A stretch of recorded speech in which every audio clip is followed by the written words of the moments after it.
오늘은 출애굽기 15장 우리 22절부터 26절까지 말씀을 가지고요. 마라는 바뀔 수 있다. 마라는 바뀔 수 있다라는 점을 가지고 하나님 말씀 함께 시간 나누도록 하겠습니다.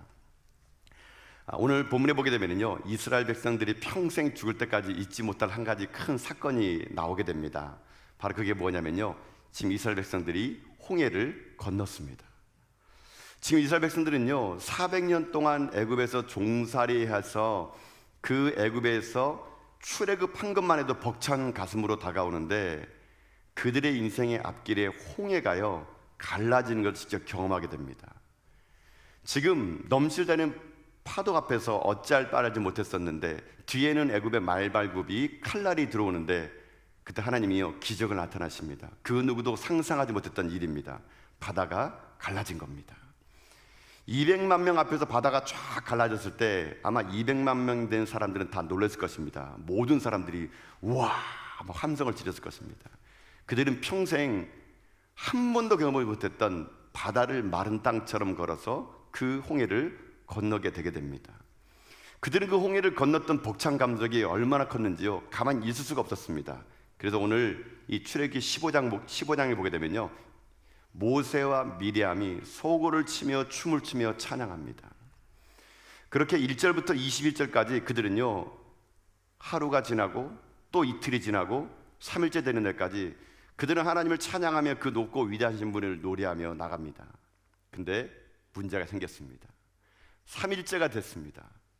근데 그들의 앞에 이 홍해바다의 그 기쁨과 축제 분위기를 한순간에 엎어버릴 만한 일이 생겨버리고 만 겁니다. 어떤 일이 생겼을까요? 자, 여러분 우리 말씀이에요. 오늘 본문의 말씀 보면은 오늘 22절과 23절입니다. 자, 15장 출애굽기 15장 22절 23절 말씀 보면은 이런 일이 있었습니다. 읽겠습니다. 시작. 모세가 홍해에서 이스라엘을 인도하며 그들이 나와서 수르강야로 들어가서 거기서 사흘길을 걸었으나 물을 얻지 못하고 마라에 이르렀더니 그곳 물이 써서 마시지 못하겠으므로 그 이름을 마라라 하였더라. 아멘. 자, 홍해를 건넜네요. 춤을 추며 찬양하며 그 길을 걸었습니다. 근데 3일 길을 딱 걷고 났더니 가져왔던 물이 다 떨어진 거예요. 갑자기 이제 물이 떨어지니까 이제 난리가 난 겁니다. 자그마치 200만 명이에요. 가축들도 있거든요. 출애굽을 끝내고 홍해바다 끝나면 이들의 인생 앞에 탄탄대로가 나타날 줄 알았는데 물이 떨어진 겁니다. 물이 떨어진 거. 물이 떨어지니까 이 사람들이 3일의 그 감격을 잊어버렸습니다. 3일 전에 그 상상도 하지 못했던 홍해를 갈았던 그 기적, 그 감사가요 온데간데 없습니다. 물이 없으니까 사람들이요 여기저기서 원망합니다. 이거 가는 길 맞아? 이거 우리를 어디로 인도하는 거야? 그러다가 어떤 한 사람이 얘기합니다. 야, 저기 물이 있다. 사람들은 그 말을 듣고요 200만 명 사람들이 그냥 앞다퉈 가서 그를 먹으려고 갑니다. 아마 모르긴 몰라도 사람들이 그 더러운 손도 안 쓰면서 그냥 허겁지겁 물을 마셨을 것 같아요. 물을 막 마시고 있는데 갑자기 사람들이 그 물을 먹다 말고 막 토를 합니다. 그리고 얘기합니다. 써서 못 먹겠어. 먹지 마라. 그래서 마라가 된 것 같습니다. 하지만 먹지 마라 해서 마라가 됐어요. 그래가지고 그것 물이 썼어요. 그래서 사람들이 그 물을 먹고요 배가 아팠습니다. 그래서 이 쓴 물을 히브리 말로 마라라고 합니다. 그래서 그 지명 이름이요 그냥 마라가 돼버린 거예요. 마라의 원래 히브리 말은요 괴롭다, 또 쓰다, 또 쓰라림 이런 뜻이 있어요. 그러니까 제가 아마 추정하기로는요 그 물이 먹고 나서 배에 들어가니까요 이게 썼던 것 같아요. 쓰라렸던 것 같아요. 그러니까 사람들이 지금 복통을 호소하는 것 같아요. 근데 실제로 지금도 그 중동 지방에 가게 되면요 가끔씩 오아시스들이 발견되는데 그 오아시스 중에서는요 염분기를 함유한 오아시스가 있어요. 아마 이스라엘 백성들이 발견한 그 샘물이 그런 샘물일 것 같아요. 어쨌거나 그들이 그 물을 먹고 배가 썼어요. 마라, 쓴물이구나 라고 지명을 정해버린 거야 됩니다. 자, 이제 문제는 여기서 시작되는 거예요. 그 물을 먹었던 그 수많은 사람들이 이제 어떻게 되느냐, 이제 분노합니다. 아니 도대체 지금 우리 보고 어떻게 살란 얘기야. 근데 그 원망이 누구에게 가느냐, 눈에 보이는 모세에게 향합니다. 그들이 모세에게 이렇게 얘기합니다. 여러분 24절의 말씀 보세요 한번요. 자, 24절을 읽겠습니다. 시작. 백성이 모세에게 원망하여 이르되 우리가 무엇을 마실까 하매 아멘. 자, 이 백성들은 이제 눈에 보이는 모세에게 원망을 빗바칩니다. 도대체 우리가 뭘 마시란 얘기야? 이 광야에서 마실 물이 없는데 이 물은 써서 먹을 수가 없어.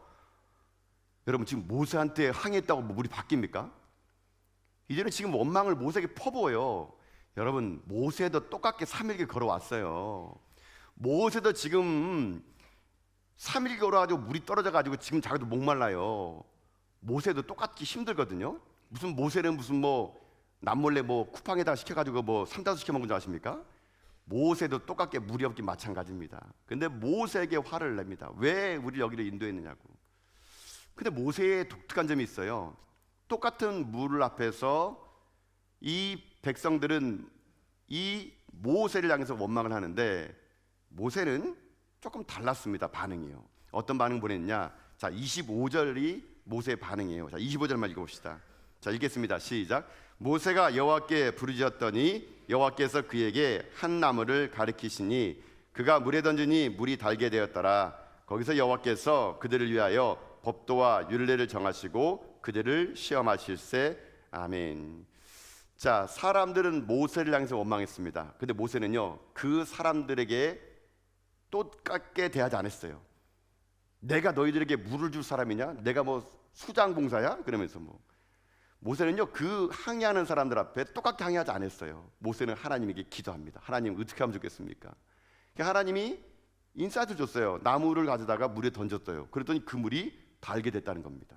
그러면서 하나님께서 그들에게 야, 나는 여호와 라파 치료의 하나님이야, 이거를 가르쳐줬다. 이게 오늘 본문의 내용이거든요. 자, 오늘 이 본문의 내용을 가지고 오늘 우리가 뭘 함께 해보기 원하는 거냐면요, 여러분, 똑같은 상황에서 전혀 정반대의 태도가 나온 거예요. 반응이 나온 거예요. 이스라엘 백성들은 지금 현재 똑같은 그 물을 마시고 나서 모세에게 대들었고 항의했고 원망했고, 모세는 똑같은 물을 마셨는지 모르겠지만 사람들 백성들에게 화를 내는 것이 아니라 하나님에게 부르짖고 기도했다는 겁니다. 자, 여기에서 오늘 여러분과 제가 함께 나눌 설교의 주제가 여기 나와요. 바로 뭔지 아십니까? 태도예요. 태도. 여러분, 지난 주일에도 제가 이 태도를 가지고 여러분과 함께 말씀을 나눴잖아요. 지난주 제가 여러분한테 이렇게 했던 것 같아요. 능력이 아니라 태도가 고도를 결정한다고요. 그러니까 사람이 어느 정도 높은 자리에 올라가는 건요, 능력이 있는 게 아니에요. 그 사람이 삶의 태도, 그 태도가 그의 고도를 결정한다 그랬습니다. 그러면서 그 예를 누구 줬습니까? 다윗이 줬죠. 다윗이 양의 우리를 칠 때 그는 말지 아들이었어요. 아무도 주목하지 않는 말지 아들. 그런 말지 아들인 그가 양의 우리에 있다가 왕궁의 자리로 갈 수 있는 건 뭐냐? 하나님이 그의 인생을 지켜봤는데 다윗은 태도가 좋았던 거예요. 두 가지 태도가 있다고 그랬죠. 다윗이 하나님께 흡족하게 했던 두 가지 태도, 성실함과 능숙함. 이 두 가지 태도를 통해서 그는 양의 우리에서 왕궁의 자리로 가게 되었다. 지난주 제가 이렇게 설교를 드렸는데 여러분들은 지금 처음 듣는 것처럼 반응을 하시네요. 네. 아침마다 새롭고 늘 나라 말씀이 새로운 것 같은데 하여튼 뭐 이렇게 했어요. 그래서 제가 오늘은 그 태도의 연장선에서 또 다른 성경에 이 태도에 대한 이야기가 있는 것 같아가지고요, 오늘 이 본문의 말씀을 여러분과 함께 나누면서 우리가 어떤 태도를 가져야 될 것인가, 이걸 함께 한번 해보기 원하는 건데, 제가 이 태도를 왜 함께 나누기 원하겠냐면요, 일전에 저희들이 고난주간 특별 새벽 기도할 때 제가 원래는 십자가의 의미에 대해서 나눴어요. 뭐 십자가는 하나님의 능력입니다. 뭐 십자가는 하나님의 사랑입니다. 이것도 처음 듣는 것 같습니까, 여러분요? 네. 하여튼 이렇게 해서 제가 십자가의 의미를 쭉 설명하면서 제가 그때 그 묵상하는 거 보는데요, 이 예수님은 십자가가 죽음이라는 걸 알면서도 우리랑 다른 태도를 보였던 것 같아요.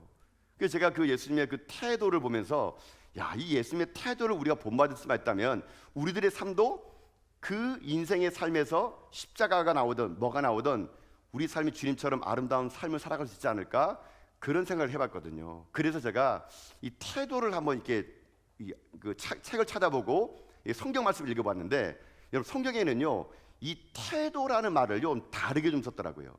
여러분, 원래 이 태도가 제가 국어낱말 사전을 보니까 태도를 이렇게 정의했더라고요. 태도란 뭐냐면요, 우리 국어낱말 사전에 어떤 일이나 상황 따위를 대하는 마음가짐, 이렇게 됩니다. 그러니까 어떤 일이나 상황 따위를 볼 때 나의 마음가짐이 태도래요. 그러니까 제가 이거를요 보면서 어떤 일이나 상황 따위에 대하는 마음가짐, 쉽게 말하면 마음 먹기에 달렸다는 거예요. 마음 먹기. 어떤 마음을 가지고 그 상황과 그 환경을 바라보냐는 겁니다. 그래서 이거를요, 이 태도라는 말을 제가 이제 영어 성경 찾아보니까 영어 성경에서 이 태도를요, attitude라 그러더라고요.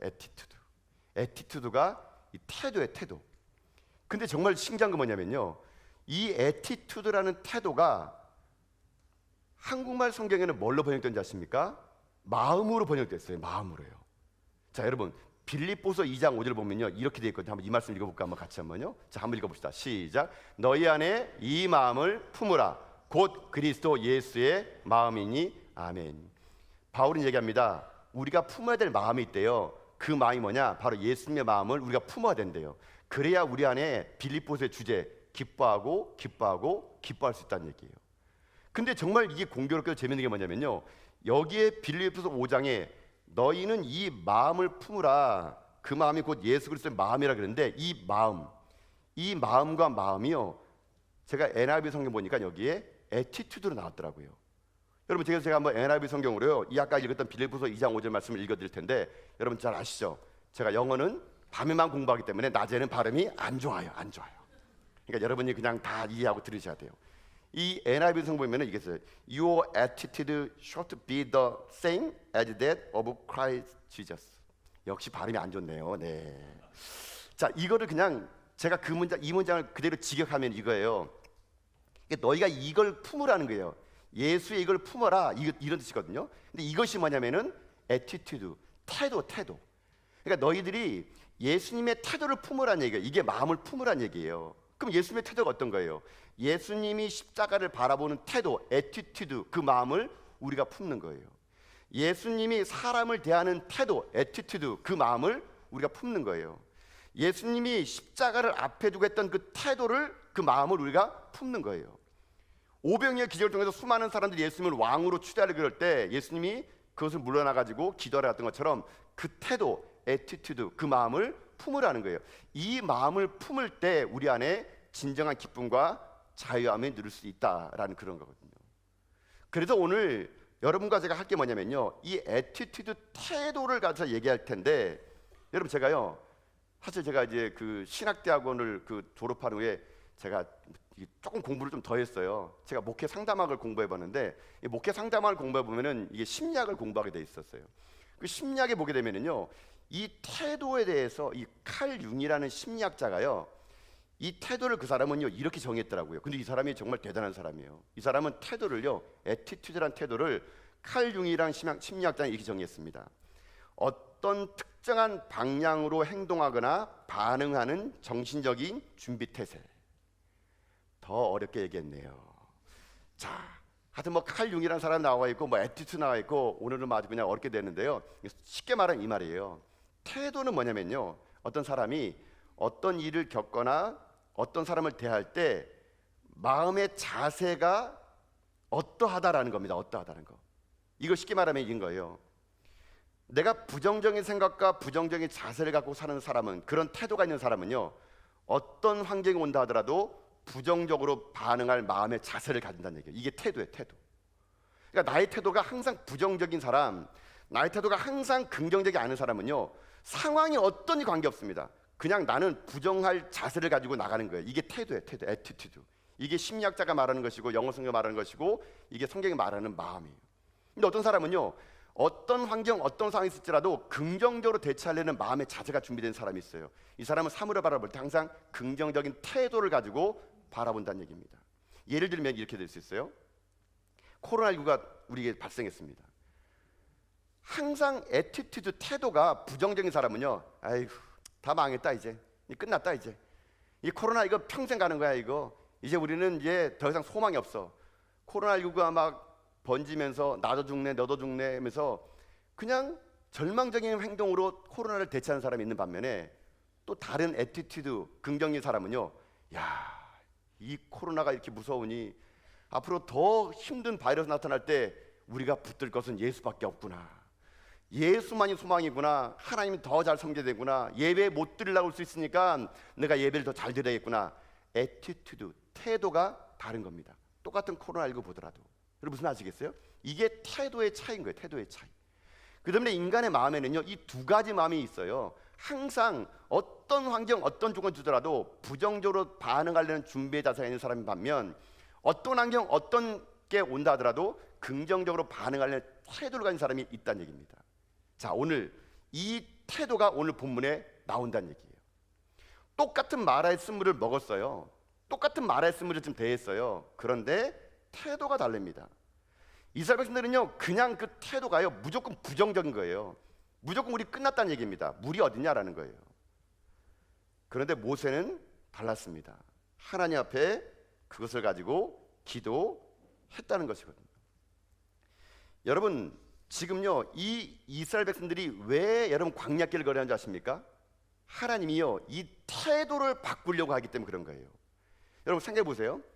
자, 지금 홍해를 갈랐네요. 홍해 기적을 봤어요. 사람들이 찬양하고 난리 났습니다. 막 분위기 너무 좋아요. 지금 막, 야, 역시 우리 하나님 대단해. 여러분, 이 분위기 그대로 쭉 갔으면 얼마나 좋을까요? 여러분, 이 사건 후에 마라의 사건 다음에 어떤 사건이냐면요, 엘림 사건이 있어요. 엘림은요, 마라의 쓴물을 먹은 그 사람들이 조금만 갔더니 엘림이라는 동산 만납니다. 엘림에 갔더니 물샘 12조가 70개의 종려나무가 있어요. 오아시스 파라다이예요. 거기 가서 다시 그 오아시스의 물을 먹고 사람들이 기뻐하고 찬양하게 됩니다. 자, 스토리를 한번 보세요. 출애굽을 했어요. 홍해를 갈랐거든요. 축제 분위기입니다. 하나님은 살아계셔. 그러면 우리 생각에는 마라를 빼버리고 엘림에서 이 홍해에서 곧장 엘림 가면은 이게 얼마나 분위기 좋았겠어요. 축제 분위기 계속 이어가잖아요. 그런데 하나님은 그 축제 분위기에 마라를 싹 집어넣어 버립니다. 왜 그랬을까요? 광야는요, 이들이 축제 분위기로 갈 곳이 아니에요. 하나님이 이스라엘 백성들을 부른 목적은요, 광야에서 훈련시키기 위해서 그들을 부른 겁니다. 어떤 훈련? 태도를 고치는 훈련, 태도. 지금까지 이스라엘 백성들은요, 어떤 태도였냐면요, 노예 근성이 있었습니다. 400년 동안 노예로 살다 보니까 늘 언제나 부정적이었어요. 우리는 안 돼. 우리 아버지도 노예, 나도 노예, 우리 자식도 노예일 거야. 뭐 하나님 우리 구원한다고 400년이나 지나서 400년이라. 이게 말이 돼? 그들은요, 뭘 해도 노예 근성으로 부정적이었습니다. 늘 언제나 그들은 불만이 많았습니다. 자기를 바라보면 절망했고요, 상대방을 바라보면 원망했습니다. 그게 그들이 그냥 입에 단 사람들이에요. 하나님은 지금 이스라엘 백성들의 태도를 고치고 싶은 겁니다. 애티튜드, 나 여호와를 대한 태도 말고, 태도도 있지만 그의 심정 속에 서로 간의 태도를 바꾸는 것. 그 태도를 바꾸기 위해서 가장 좋은 게 뭐냐? 광야예요, 광야. 광야를 걷게 함으로 인해 가지고 이스라엘 백성들에게 태도를 지금 바꾸게 하는 훈련을 지금 하고 있다는 것이거든요. 여러분, 이스라엘 백성들이 얼마나 태도가 안 바뀌었냐면요, 이래요. 지금 마라에서 쓴물이 있을 때 나무갈 던져가지고 그 물이 달게 돼서 마셨거든요. 그리고 조금 지나니까 엘림이 나왔어요. 엘림에 가서 그 물샘 12들과 종려나무 79라 있는 곳에서 오아시스 그렇게 놀았어요. 그리고 16장으로 딱 넘어갑니다. 자, 이 백성들이 어떤 반응을 보이는지 아십니까? 자, 출애굽기 16장 1절 2절 보면요, 이렇게 반응합니다. 자, 우리 말씀을 읽어봅시다. 시작. 이스라엘 자손이 온 회중이 엘림에서 떠나 엘림과 시내산 사이에 있는 신광야에 이르니 애굽에서 나온 후 둘째 달 15일이라 이스라엘 자손 온 회중이 그 광야에서 모세와 아론을 원망하여. 아멘. 뭐 했다고요? 원망했대. 또 아니, 금방 엘림에서 그 오아시스에서 물을 먹고 그냥 하나님은 살아계시다고 뭐 찬양했던 사람들이요, 조금 신광야 갔더니 또다시 하나님과 백성 아론과 모세를 원망했다. 여러분, 이게 노예 근성 있는 사람들의 삶의 태도예요, 태도. 뭐 조금 있으면 좋아하고요, 뭐 조금 있으면 즐거워하다가 힘들면은요, 하나님 어딨냐고, 도대체 하나님 나에게 왜 이러냐고, 이런 반복적인 패턴을 갖고 있는 게 바로 이 이스라엘 백성들의 삶의 애티튜드, 태도였어요, 태도. 하나님은 그걸 고치기 위해서요, 광야로 몰아넣어가지고 장장 40년 동안이나 1세대를 다 죽이면서까지 다음 2세대들에게 너희들이 이런 삶의 태도를 가지면 안 돼 라고 말하면서 그들에게 이 삶의 태도를 고치기 것을 말씀하고 계셨다는 얘기예요. 그러면 여러분 보세요, 우리도 마찬가지란 얘기예요. 여러분들은 지금 여러분의 인생에 마라를 만나는 게 있을 겁니다. 여러분, 마라 없는 사람은 어떻습니까? 다 살다 보면요, 힘든 것이 많나요? 어려움이 있어요. 여러분, 예수 믿었다 그래가지고요 승승장구하지 않습니다. 여러분, 예수 믿어도 병 걸려요. 여러분, 예수 믿어도 암 걸립니다. 예수 믿어도 자녀가 대학 떨어져요. 예수 믿어도 사업 망합니다. 여러분요, 예수 믿는다고 해서 광야를 비껴나는 게 아니에요. 똑같게 걸어갑니다. 그런데 우리에게는 태도가 달라야 된다는 얘기예요. 우리는요 항상요 어떤 일이 발생하게 되면은요 우리는 죄의 인간이다 보니까요 예수 믿으나 예수 믿지 않으나 우리는 항상 사물을요 부정적으로 바라보고 싶은 것이 우리의 진짜 심리예요. 그래서 인간은요 원래 희망보다는 불행을 선택하는 겁니다. 이게 오히려 우리에게 편할 수 있기 때문에 그래요. 그런데요 그 불행을 선택한 인간들이 항상 하는 거 뭐냐면요 탓을 한다는 겁니다. 탓을 한다는 거. 원망한다는 얘기예요. 원망한다는 거. 자기 안에 있는 삶의 태도가 문제를 보지 않고 항상 환경을 바라보면서 이것 때문이야 이것 때문에 한다는 얘기예요. 이거에 관해서 재미난 얘기가 하나 있는데요. 어떤 한 사람이 있었어요. 남자인데 이 사람이 아프대요. 이 사람이 의사를 찾아가서 얘기합니다. 아이 선생님 나는 뭐 여기 만지기만 하면 아파요. 뭐 어깨도 아프고 무릎도 아프고 머리도 아프고 막 만지는 데마다 아프대요. 나이를 먹어서 그런가 뭐 그렇답니다. 여러분들 만지기만 아픕니까? 뭐 만지기만 하면 아프다. 만지기 머리면 머리 아프고 막 아프대요. 만지기만 아프대요. 의사 선생님이 그래요? 그럼 정밀 검사 해봐야겠습니다. 그래가지고 그분을 데려다가 정밀 검사 했다는 거 아닙니까?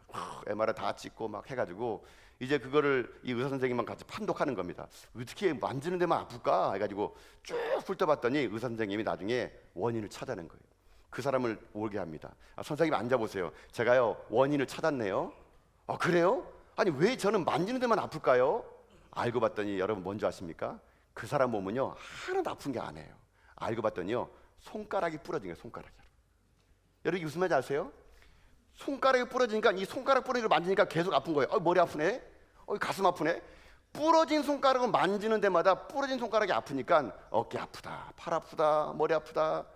나머지 다 정상인데 손가락이 부러진 그 손가락을 만지니까 다 아픈 거예요. 여러분 이게 무슨 말인지 아세요? 우리들의 상황이요 내 심리가 내 마음 상태가 애티튜드가 부정적인 영적인 꼬부라진 손가락 갖고 있으면은요 뭘 해도 부정적인 거예요. 뭘 해도요. 이것 때문에 안 되고 이것 때문에 안 되고 이것 때문에 안 되고 내 손가락은 탓하지 않고요 만지는 데마다 아프다고 말하는 그런 게 우리 삶일 수 있다는 겁니다. 우리의 영적인 손가락이 부러진 걸 고쳐야 돼요. 여러분요 이 영적인 부러진 걸 고치지 않으면요 뭘 해도 우리들의 삶의 애티튜드 태도는요 부정하고 나에 대해서는 절망하고 상대방에서는 원망하고 이 이스라엘 백성들의 태도를 우리는 반복할 수밖에 없다는 얘기예요. 자 그러면 이제 말씀에 대한 이제 적용으로 들어가 봅시다. 그럼 어떻게 하라는 얘기입니까? 하나님이 광야에서 이들을 보냈잖아요. 애티튜드, 삶의 태도를 바꾸기 위해서 하나님은요 지금 이들에게 몇 가지 방법을 이 본문에서 얘기를 해주고 있더라고요. 오늘은 태도에 관한 두 번째 이야기로서 이 이스라엘 백성들이 원망하는 이 애티튜드의 태도를 하나님은 어떻게 긍정적인 태도로 바꿨을까? 영적인 손가락이 꺾어진 우리 같은 인생들에게 하나님 우리에게 무엇을 통해서 삶의 자세를 애티튜드를 긍정적인 삶으로 바꿀 수 있을까?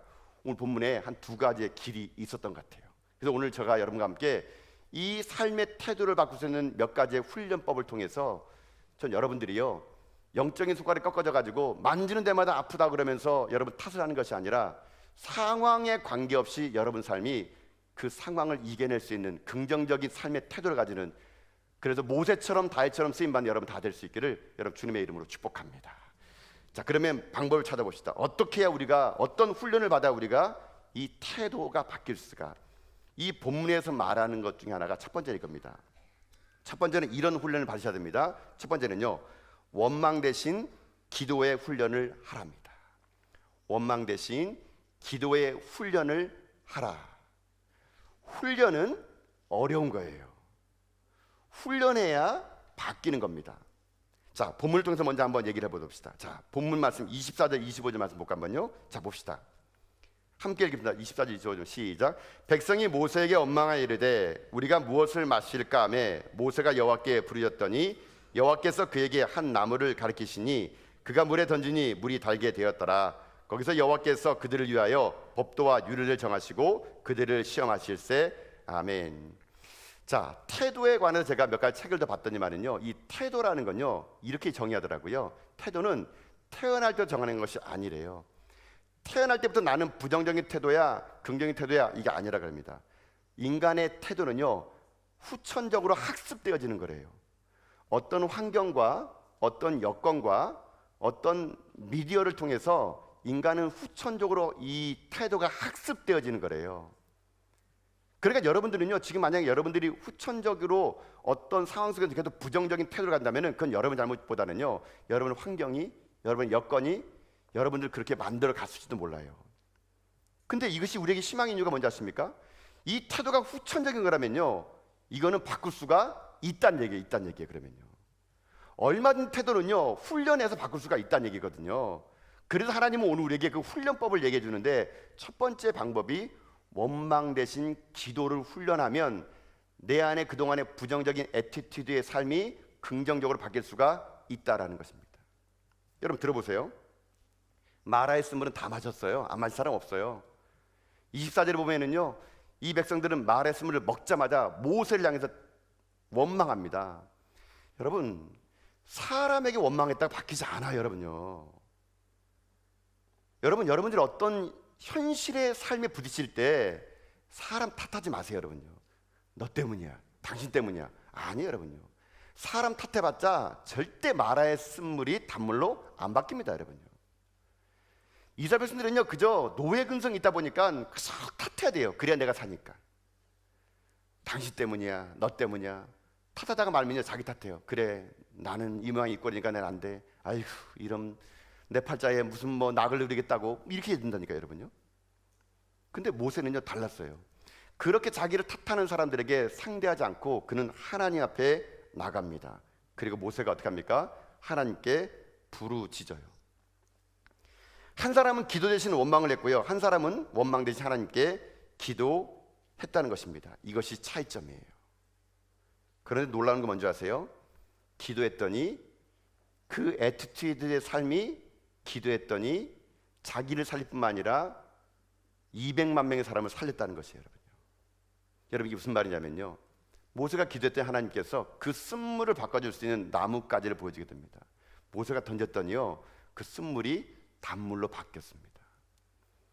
그 쓴물이 단물로 바뀌었더니 200만 명 사람들이 그 물을 먹고 갈증을 회복시켰어요. 저는 여기서 우리가 기도를 해야 될 이유를 여기서 찾게 됩니다. 사랑하는 성도 여러분, 여러분의 인생의 삶에 태도가 어떠냐에 따라 가지고요, 여러분만 살 뿐만 아니라 여러분의 가정을 살 수가 있습니다. 내가 어떤 태도를 보여에 따라 가지고요, 여러분요 나라 민족이 산다니까요. 여러분 많은 사람 얘기합니다. 아이고, 이 나라 이모직 어떻게 할까? 아유, 나라 어떻게 하면 좋을까? 여러분, 우리 기독교인들은요 나라를 걱정하는 사람들이 아니에요. 우리는요 나라를 위해서 기도하는 사람들입니다. 걱정할 시간 있으면 기도하세요. 원망할 시간 있으면 기도하세요. 그 기도가 나라를 살리고 민족을 살리고 국가를 살리고 나를 살리고 가정을 살리는 거예요. 여러분요, 원망할 시간은 그렇게 많이 확보하시면서 여러분 도대체 기도하십니까? 여러분 지난 일주일 동안 여러분 기도 얼마큼 하셨어요? 밥 먹는 기도 빼고. 기도 대신 우리가 하는 일이 뭐냐면 계속 원망하는 겁니다. 계속 탓을 하는 거예요. 내가 이럴 줄 알았다니까. 내가 하는 게 맨날 이렇지 뭐. 이게 당신 때문이야 이거 뭐. 하여튼간 내가 당신을 만나서 되는 일이 하나도 없어 지금 뭐. 이렇게 나 탓하고 남의 탓하는 게 이게 우리들의 모습인데요. 여러분 보세요. 성경에도 그런 인물이 나와요. 요한복음 5장 보게 되면요, 38년 된 병자가 있었습니다. 자그마치 38년 동안이나 병들어 있었어요. 그 38년 된 병자가 있는 곳은요, 못이 하나 있는데 천사가 가끔씩 내려와 가지고 그 못을 휘저을 때 먼저 들어간 사람은 무슨 병이나 낫는다는 신비한 못이 있었어요. 사람들은 지금요 그 못가에 천사가 내려올 때까지 기다리고 있었습니다. 38년 된 병자는요 약하고 힘이 없다 보니까 저 이 샘에서 가장 끝자리에 있는 겁니다. 예수님이 그 솔로몬의 행각에 있는 38년 된 병자를 찾으러 가게 됩니다. 예수님이 그 병자를 바라봤어요. 병이 오래인 줄 알았습니다. 예수님이 그에게 물어봅니다. 어떻게 물어봤을까요? 요한복음 5장 6절 보십시오. 자, 예수님이 이렇게 물어봤습니다. 읽겠습니다. 시작. 예수께서 그 누운 것을 보시고 병이 벌써 오래된 줄 아시고 이르시되 내가 낫고자 하느냐. 아멘. 여러분, 예수님 질문이 좀 웃기지 않습니까? 30년 된 병자가 오래 병들었다는 걸 알면서 물어본 말에 웃기잖아요. 네가 낫고자 하느냐? 여러분, 이게 생뚱맞지 않습니까? 여러분, 이 말은요 오늘 현실적으로 말하면 이거예요. 지금 제가 돈이 없어가지고 한 열흘 굶었거든요. 뭐 열흘 굶었는데 누가 와가지고 배고프세요? 그러면 당연히 배고프지 배 안 고프겠습니까? 열흘 배고팠는데. 38년 동안 지금 아팠거든요, 내가요. 그 사람한테 와가지고 네가 낫고자 하느냐? 이거 너무 예수님 너무 이상한 질문 아닙니까? 왜 이렇게 물어봤을까요? 아니 예수님께서 병이 오래된 줄 알았다면은 아이고 불쌍히 여기사 그에게 안수하여 낫게 하였다 이렇게 될 텐데 물어보는 거예요. 네가 낫고자 하느냐? 예수님이 왜 이렇게 질문했냐는요, 이 38년 된 병자의 대답 속에 나와요. 이 사람의 삶의 태도를 받고 싶은 겁니다. 예수님은요, 이 사람이요 예수님의 그 말에 이렇게 반응합니다. 자, 5장 7절이에요. 요한복음 5장 7절. 이 사람의 말을 들어봅시다. 시작. 병자가 대답하되 주여 물이 움직일 때에 나를 못에 넣어주는 사람이 없어 내가 가는 동안에 다른 사람이 먼저 내려가나이다. 아멘. 여러분 이 사람 보세요. 38년 동안 병들었는데 예수님께서 네가 낫고자 하면은 여러분처럼 긍정적인 태도로 보이는 분들 있잖아요. 여러분 다 긍정적인 태도 보이시죠? 아닙니까? 네. 여러분 같은 분이면 어떻게 하십니까? 예, 낫고자 합니다. 주여 고쳐주옵소서. 아멘 할렐루야. 뭐 이렇게 보이는 게 좋잖아요. 이 사람은 평생 동안 긍정적인 애티튜드가 아니에요. 삶의 태도가 아니에요. 내가 물에 못 들어가는 거는 나를 들러가지고 저기 담아줄 사람이 없어서 그런 거야. 내가 먼저 들어가려고 했는데 저 사람 때문에 내가 못 들어갔어. 아휴, 나 내 꼬라지 뭐라지 내가 들어갈 수 있겠어? 이 사람은 삶의 태도가 늘 언제나 이런 식이었어요. 남 탓하기 좋아하고 나를 바르면 절망하고 남한테는 원망하고. 예수님은 그의 병을 고치기 전에 먼저 그의 삶의 태도를 바꿔주고 싶은 겁니다. 네가 낫고자 하느냐? 그 사람의 삶의 태도가 안 바뀐 한 그의 병이 바뀌어져 봤다. 그 사람은 오히려 더 불행할 수 있을 겁니다. 이 30세 병자는요 삶의 태도가 잘못된 거예요. 예수님은 그 태도를 바꿔주십니다. 마찬가지예요. 하나님은 지금 이스라엘 백성들의 그 노예 근성, 삶의 태도 늘 언제나 부정적이고 안 된다 그러고 자기 일 잘할 때는 아이고 나는 흙수저서 안 돼, 나는 이래서 안 돼 그러고 다른 사람을 향해서는 원망에 말하는 그들을 향해서 애티튜드, 삶의 태도를 바꾸시는 겁니다. 모세는 하나님 앞에 훈련된 사람이었습니다. 그는 기도의 사람이었습니다. 그는요 사람에게 원망 안 하고 하나님께 부르짖었어요. 근데 여기서 하나님께 부르짖다는 말을 영어 성경에 보면요 cried out이에요. 그냥 기도한 게 아니에요. 울부짖었습니다. 하나님 도와주세요, 살려주세요. 하나님 아니면 안 됩니다. 주님밖에 없습니다. 주님 어쩌면 좋습니까? 이 물을 달게 해 주옵소서. 모세는 죽을 각오로 cried out, 부르짖었더니 하나님이 그의 눈에 나무가지를 보여준 겁니다. 물에 집어넣어라. 넣었더니 그 쓴물이 단물이 되었던 겁니다. 이제 우리 결단할 일이 남았습니다. 여러분 원망하시죠? 여러분 절망 많이 하시죠? 아이고 내 미래 어떻게 될까? 이게 어떻게 살아가지? 돈도 없고 몸은 병들고 살아갈 소망이 없네? 다 말에 앉아가지고 여러분 지금 그거 탈 시간 있으면요 여러분 기도하세요. 기도는요 훈련이에요. 훈련. 그냥 되는 게 아니에요. 여러분요 뼈를 깎는 기도의 훈련이 내 삶의 태도를 바꾸다니까요. 여러분 저는 오늘 이 아침에 여러분에게 부탁드립니다. 사랑하는 성도 여러분, 원망할 시간 있으면 기도하세요. 불평할 시간 있으면 기도하세요. 남 탓할 시간 있으면 기도하세요. 그 기도의 훈련이 여러분의 삶을 바꾸고요, 여러분이 바뀌면 보세요. 모세가 물을 던졌더니 200만 명이 먹었잖아요. 여러분이 바뀌면 여러분의 가정이 바뀌어요. 여러분이 바뀌면 여러분의 자녀가 바뀌고요, 여러분이 바뀌면 이 교회가 바뀌고요, 여러분이 바뀌면 이 나라 이 민족이 바뀝니다. 여러분요 믿습니까? 이게 기도하는 사람의 특권이에요. 특권. 여러분 제발 기도하세요. 기도 안 하고 원망만 할 거면 여러분 뭐하러 예수 믿습니까? 우리가 하나님 믿는다면 달라야 되잖아요. 여러분요 남 절망할 때 다 똑같이 절망하고 세상 사람들 원망할 때 나도 원망하고, 그럼 세상 사람들 우리나 뭐가 다를 게 뭐가 있습니까? 하나님은 우리에게 다르게 원해요. 다 모세를 원망하더라도 너만큼은 기도해라.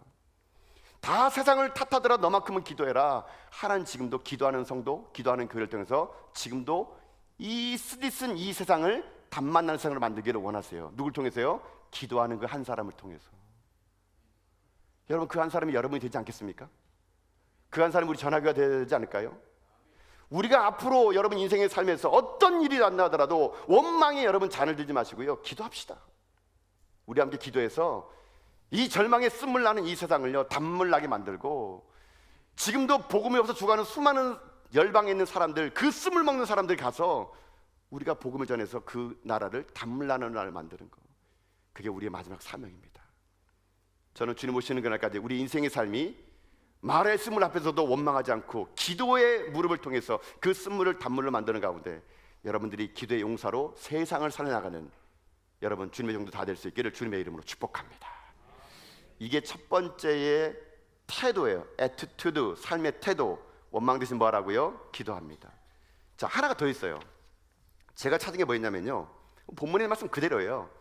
두 번째, 여러분들이 여러분의 삶의 태도를 바꾸고 싶으면요, 이거 하셔야 됩니다. 두 번째 뭡니까? 어떤 상황에서든지 십자가를 붙들고 살라는 겁니다. 어떤 상황에서든지 십자가를 붙들고 살라. 여러분, 십자가는요 놀라운 능력이 있어요. 제가 지난번에 고난주간 특별 새벽기도 하면서 십자가를 제가 다시 한번 묵상하는데, 제가 목사인데도요, 야, 십자가에 이런 능력이 있었네, 이런 의미가 있었네. 저 새삼스럽게 되게 많이 공부를 했었습니다. 근데 이 십자가에 여러분 어떤 능력이 있습니까? 십자가예요, 신학적인 용어로 십자가는요 교환이라는 게 있습니다. 교환. 이게 뭐냐면요, 우리의 쓴물이 들어가면 십자가에서 단물로 바뀌는 거예요. 여러분요, 이게 십자가의 신비예요. 신비. 여러분, 자, 오늘 본 말씀 돌아가서 한 번 더 설명해 봅시다. 25절 말씀 보세요 한번요. 자, 25절을 읽읍시다. 읽겠습니다. 시작. 모세가 여호와께 부르짖었더니 여호와께서 그에게 한 나무를 가르치시니 그가 물에 던지니 물이 달게 되었더라. 거기서 여호와께서 그들을 위하여 법도와 율례를 정하시고 그들을 시험하실세. 아멘. 자, 여기 한 나무라고 나와 있잖아요. 이 한 나무는 보통 성경학자들이라든가 신학자들은요, 이 한 나무를 예수 그리스도의 십자가로 다 설명하게 됩니다. 예수 그리스도의 십자가로 상징해 가지고 이 한 나무가 물에 들어가면 인해 가지고 그 물이 달게 되었다는 것이거든요. 여러분, 여기에 우리들의 삶의 태도를 바꾸는 두 번째 게 여기 나와 있어요. 내 인생의 쓴물에 십자가를 던지는 겁니다. 내 삶의 부정적인 태도에 십자가를 붙잡는 겁니다. 내 삶의 미래의 불확실한 속에 십자가를 붙잡는 겁니다. 그러면 내 삶이 바뀌게 될 수 있다는 것이거든요. 아까도 말씀드렸던 것처럼요, 십자가는요 신비예요. 십자가는 교환이에요. 교환. 내 아픔과 눈물을 하나님께 올려드리면 하나님은 기쁨과 감사로 내 인생을 만들어 주시는 거예요. 내 삶의 상처와 아픔과 서러움들을 하나님께 나가면, 십자가를 붙들면 그 상처가 회복되고 치유진 역사가 일어나는 거예요. 십자가를 경험한 사람만 이걸 알 수 있습니다. 십자가를 경험한 사람은요, 내 삶의 모든 악한 것들이 아무리 십자가 들어가도 그것이 선하게 바뀌어나는 것을 경험하게 되는 거예요. 여러분, 이걸 경험하셔야 돼요. 이게 십자가를 통과한 사람들의 삶의 자세거든요. 십자가는 그래서 신비인 거예요. 하나님은요 오늘도요 두 팔 벌리고 우리의 아픔을 받아주십니다. 우리의 서러움, 괴로움, 우리의 모든 가난, 질병들 주님 다 받아주세요. 하나님은요 이 십자가에서 그 앞에 나온 자들의 삶을요 모든 것으로 다 바꿔주시는 전능하신 하나님이세요. 그래서 저는요 이 하나님을요 이렇게 설명드립니다. 하나님은요 엿장수 하나님이라고요. 여러분, 엿장수 아시죠? 지금은 엿장수가 있는지 모르겠는데, 저는 어렸을 때 저희 동네에 엿장수가 있었어요. 엿장수가 오게 되면요, 엿장수가 오는 날은 진짜 너무 행복한 날이에요. 행복한 날이에요. 어렸을 때는 이게 먹을 것이 없어가지고 엿장수의 엿이 너무나 맛있는 거예요. 지금은 엿잡수새우란 말이 좀 이상하게 들리지만 그때는 엿 먹는 게 되게 재밌었거든요. 그러면 엿장수가 오면요, 엿장수는 여러분 어떡합니까? 동구 밖에서부터 저기 머리서부터 엿장수가 가해질을 하게 됩니다. 여러분 아시죠? 엿장수가 가해질을 몇 번 합니까? 엿장수 마음대로 합니다. 자, 엿장수가 오면은 그 소리, 그 이만한 그 철근으로 차락차락 오면은요, 저는요 집에 있다가 흥분을 가라앉지 못합니다. 뭘 팔아먹지? 그러면 그동안에 모아놨던 병이란 병을 다 모아놨는데 병이 모자라면요, 옛날에 저는요 집에 있는 간장을 쏟아 부어가지고 빈병 만들어 갔다가 그날 저녁에 엿 먹고 죽을 뻔했습니다. 이 엿장수 오는 걸 기다려가지고 진짜 저는요 막 철사꾸러미 모아놓고 막 어디 가서 폐지 모아놓고 하여튼 엿 바꿔 먹을 수 있는 거 다 했어요. 막 고무신도 바꿔 먹은 적이 있어요. 그래가지고요 제가 엿장수 엿 바꿔 먹으면서 아저씨한테 물어봐요. 아저씨 다음 주에 언제 엿장수 오세요? 그러면 아저씨가 막 얘기해줘요. 아, 다음 주는 목요일쯤 못 가? 그러면요 저는 목요일 동안요 학교 끝나면은요 뭐 하는지 아십니까? 옛날에는요 이 고랑 같은 데 있어요. 고랑 같은 데 막 긁으면은요 막 폐품들이 나오고 막 그랬어요. 저만 그렇게 살았나 보군요. 네.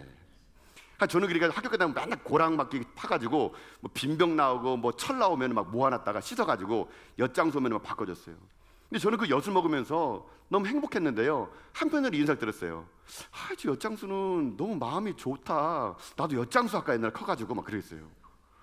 엿장수가 너무 착한 거예요. 아니 나는 이거 고물인데, 이거 빈병인데, 이거 고랑에서 이거 주운 거거든요. 철사 막 구워가지고 냄새 막 더러워요.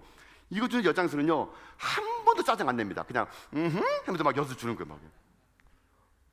그리고 막 아저씨 하면 엿을 막 더 줘요. 저는요, 야, 엿장수는 정말, 이 사람은 정말 천사야, 천사. 우리의 이 필요 없는 빈병을 가져다가 맛있는 엿을 주는 엿장수는 이거 문화재로 보여야 되는데 막 그런 생각했어요. 근데 제가 문득 어릴 때 추억이 오늘 생각나더라고요. 하나님은요 엿장수세요. 우리가 아픔을 주면 하나님은요 그걸로 기쁨으로 바꿔주세요. 우리의 슬픔을 주면 하나님은요 그걸요 마다하지 않으시는 거예요. 오히려 슬픔을 주라 그럽니다. 우리의 외로움과 상처 이거 어떻게 받을 거냐 말하면 하나님은 내게 오라 해요. 내게 오라. 그 상처를 씻어주겠대요. 아픔을 씻어주겠대요. 하나님은요 엿장수 중에 최고의 엿장수예요. 여러분, 우리가 그런 하나님 믿고 있어요. 그 엿장수 하나님 앞에 여러분 어떤 삶을 사시겠습니까? 맡기는 거죠. 그러니까요 십자가 붙들고 나가는 거죠. 마라의 쓴물을 보는 것이 아니라 엿장수 하나님 앞에 나가서 내 삶의 모든 아픔들, 눈물들, 괴로움들 이걸 다 하나님께 드리면 교환된다니까요. 십자가는요, 이게 신비예요. 신비. 우리가 두 번째로 훈련할 것은 여러분, 사람 붙잡지 마시고요, 돈 붙잡지 마시고, 권력 붙잡지 마시고, 십자가 단단히 붙잡고 살아가는 거, 이게 우리들이 해야 될 훈련이에요. 훈련. 제발 여러분 쓸데없는 거 붙잡지 마시고 예배 드리세요. 기도하세요. 십자가 붙들고 나가세요. 여러분, 무슨 배짱으로 여러분 예배 그렇게 안 드리십니까? 우리가 하나님 예배 드리고 날마다 그 십자가 붙들고, 주님 그 십자가를 붙들고 나갈 때요, 여러분 보세요. 우리가 잘 부르는 찬양, 주 안에 있는 나에게 딴 근심이 있으랴, 십자가 밑에 나가 내 짐을 풀었네. 어떻게 한다고요? 십자가는 내 힘을 푼대요. 그럼 이 찬양의 2절은요 이렇게 됩니다. 그 두려움이 변하여 내 기도 되었고, 전날의 한숨 변하여 내 노래 되었네. 우리 함께 찬양할까요? 주님을 찬송하면서 할렐루야 할렐루야, 내 앞길 멀고 험해도 나 주님만 따라가리. 십자가 앞에 나와가지고 내 모든 짐을 내려놓으면 그 두려움이 변해가지고 기도가 되고, 전날에 한숨이 변하여 노래가 되니 내 앞길 멀고 험해도 주님만 따라가겠습니다. 이게 십자가를 붙들고 가는 사람들의 태도의 애티튜드. 이런 사람에게는요 상황이 관계없습니다. 마라의 쓴물 앞에서 그는 춤출 수 있는 사람이 되는 것이고요, 삶이 내 삶에 암이 퍼져도 그는 하나님을 바라보는 사람이 되는 겁니다. 여러분, 십자가를 붙잡지 않겠습니까? 그 예수님을 여러분 경험하지 않겠습니까? 그 십자가를 붙들고 우리 함께 나가서, 전 여러분의 인생의 삶이요 주님 오시는 그날까지 마라의 쓴물 앞에서 불평하고 원망하는 것이 아니라 원망 대신 기도하시고 예수님의 십자가를 여러분 믿음으로 단단히 붙드는 가운데 우리 주님 오시는 그날까지 삶의 태도가 모세처럼 다윗처럼 그렇게 바뀌는 가운데 우리 그렇게 주님 앞에 쓰임받는 여러분과 제가 다 될 수 있기를 여러분 주님의 이름으로 축복드립니다. 아멘. 우리 함께